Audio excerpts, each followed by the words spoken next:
कर तो मीडिया वाले एक आधा तो दिखावे थे तम रोड़ा रुका कर ये तो वैसे ही दिखा रहे।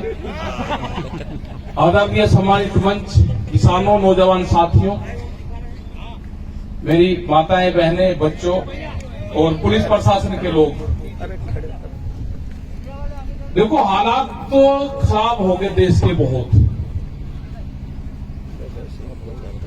जब दिल्ली के आसपास का जो किसान है और जो सबसे संघर्षशील है, वहां को दिल्ली को घेर कर बैठे हुए 4 महीने से, उसके काबू अभी दिल्ली नहीं आ रही, तो गुजरात में, कर्नाटक में, राजस्थान में क्या हाल किसानों का होगा, ये तो देखने से ही पता चलता है।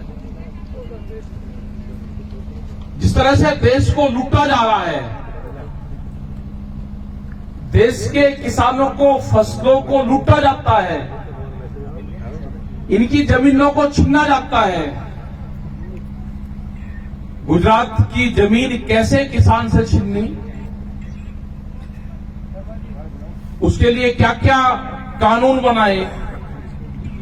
जब नया भूमि अधिग्रहण एक्ट आया था 2013 में, उसके बाद में जब इनकी सरकार बनी तो उसमें बहुत संशोधन करने की उन्होंने बात करी, अमेंडमेंट करने की बात करी। जब वहां पे विरोध हुआ तो इन्हें स्टेटों को पावर दे दी और उसी पावर का इस्तेमाल करते हुए गुजरात की बहुत स्टेटों की किसानों की जमीन छीनने का काम करा। आज क्या हालात हैं कि एमएसपी नहीं मिलती, जो भारत सरकार ने रेट निर्धारित करा उस पर आंदोलन उस पर हो रहा है कि हमारी फसलों की खरीद उस पर हो जाए। आज नौजवान लड़ाई लड़ रहा है कि मुझे रोजगार मिल जाए,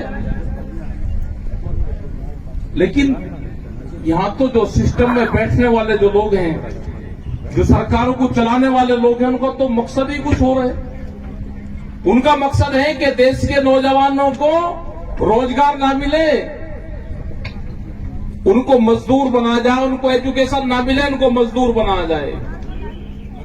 किसानों की जमीन छीन के उनको मजदूर बनाया जाए, और वो मजदूर भी नहीं बनेगा, अपने ही खेत में वो किसान काम नहीं कर सकता, क्योंकि काम तो बड़ी बड़ी मशीनरी करेंगे।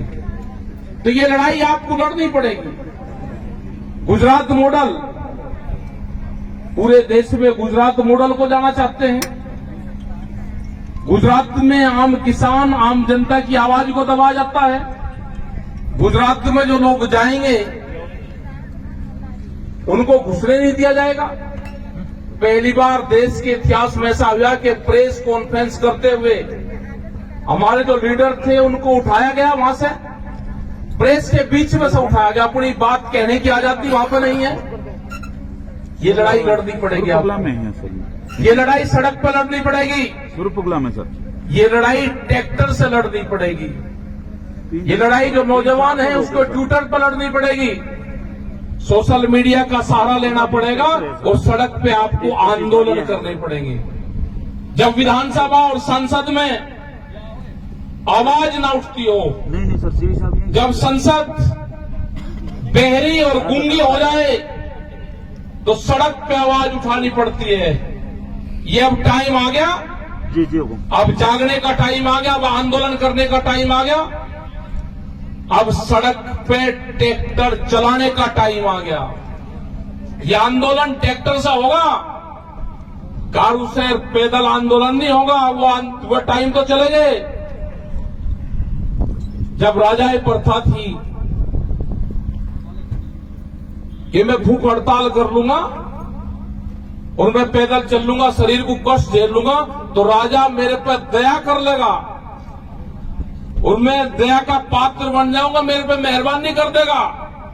आज वे राजा नहीं है। आज राजाओं से, आज बादशाहों से लड़ाई और जंग लड़नी पड़ेगी। उनके फाइनेंशियल जो सपोर्टर है उनको तोड़ना पड़ेगा, उन जमीनों पे कब्जा करना पड़ेगा जो जमीन किसान की छीननी है। वो टाइम भी आएगा। आए हम गुजरात में, वे 60 गांव भी देखेंगे। अगले दौरे में वे 60 जो गांव हैं जिन गांवों की जमीन छीननी है, कौन से प्रपोजल से जमीन ले ली? ऐसा कौन सा स्कीम बन गई कि 60 के 60 गांव में जमीन आपकी दे दी, जबरदस्ती ली, उन्होंने दी, क्या हुआ? आज वे खेती कर रहे हैं उसमें, वो किसान भी खेती कर सकता है। वो टाइम भी आएगा कि इनकी जमीनों पे कब्जा किसानों को करना पड़ेगा। हमने उत्तर प्रदेश में बहुत जगह जिन किसानों की जमीन नीलाम हो गई थी 1993 के आसपास, आज से 25 और 30 साल पहले, उन किसानों की जमीन पे आज तक कब्जा नहीं दिया। तो ये कैसे कब्जा ले लगे जमीनों पे? किसानों को इकट्ठा करना पड़ेगा, ये लड़ाई लड़नी पड़ेगी और लड़ाई मजबूती से लड़ी जाएगी। कोई घबराने की जरूरत नहीं। यहाँ के किसान को आजाद करवाएंगे, यहाँ के जो दुकानदार हैं उनको आजाद करवाएंगे, यहाँ की जनता को आजाद करवाएंगे। ये संयुक्त मोर्चा करवाएगा, ये देश का किसान करवाएगा। आगे हैं, अब 2 दिन गुजरात में रहेंगे। अभी तो बॉर्डर पे जाएंगे, बॉर्डर पे सब प्रेस के लोग कह रहे जी रोकेंगे। क्यों रोकेंगे भाई? कोई हम तड़ी पार है क्या? हमने क्या करा है? क्या पासपोर्ट लगता है यहाँ पे? वीजा लगता है यहाँ पे? क्या लगता है? हम तो पासपोर्ट भी लेकर आए यहाँ पे। रोके कहा है? पासपोर्ट भी है यहीं पे, है हमारे पास। पासपोर्ट लेकर आए। अगर गुजरात में पासपोर्ट भी लगता है तो ये रहा पासपोर्ट, ये पासपोर्ट भी लेकर आए हैं यहाँ पे। गुजरात में जाएंगे जरूर, परमिट बनेगा, वीजा लगेगा, कोविड का बनेगा, सारे कागजात तैयार हैं बिल्कुल, सब लेकर जाएंगे। गुजरात में जाएंगे जरूर। पहला स्टेट है कि जिसमें गुजरात आज भी देश का अभिअंग नहीं है। यहाँ के लोग अगर जाते हैं तो छुप कर जाते हैं। राजस्थान में आएंगे, यहां से वो दिल्ली का सफर करेंगे, इनके घर पर पुलिस आएगी। अरे देश तो आजाद हो गया भाई, आपने पूरा गुजरात को हालात खराब कर दिया, पूरे देश के हालात खराब करोगे? यहाँ पे कुछ होगा तो पूरा देश तैयार बैठा है। यहाँ पे कुछ हरकत होगी तो वहां पर हरकत होगी। अभी 10 मिनट बाद ही तो चल रहे हैं। आपका धन्यवाद, धन्यवाद। जो किसान मंच, ये है किसान संघर्ष मंच और कसम खाते हैं। हाँ हम कसम खाते हैं इस मिट्टी की, हम देश नहीं बिकने देंगे, देश को नहीं झुकने देंगे। और नए नारे हैं इसके कि हम ही किसान हैं और हम ही जवान हैं।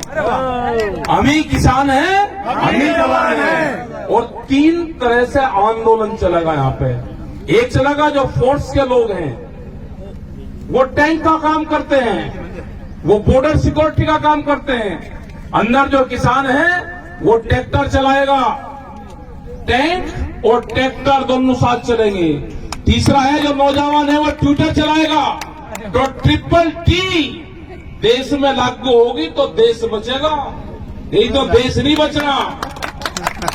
चलेगा ट्रैक्टर, वो ट्रैक्टर खेत में भी चलेगा जो बंजर जमीन को पाड़ता है, और सड़क पे वो आंदोलन भी करेगा। बड़े बड़े बम्पर लगेंगे, बैरिकेडिंग होगा तो उसको भी तोड़ने का काम करता है। आएंगे राजस्थान में, गुजरात में, हरियाणा में अपनी फसलों को बेचेंगे, बिकेगी फसलें। ये साल जो है आंदोलन का साल है, तो इसमें सब लोग आप आंदोलन के लिए तैयार रहें। आप लोग धूप में बैठे हुए, हमको बहुत कष्ट हो रहा कि आप धूप में, हम छाया में, तो आपका धन्यवाद। और आगे की यात्रा अपना शुरू करो। जय हिंद, जय भारत, जय राजस्थान, गुजरात।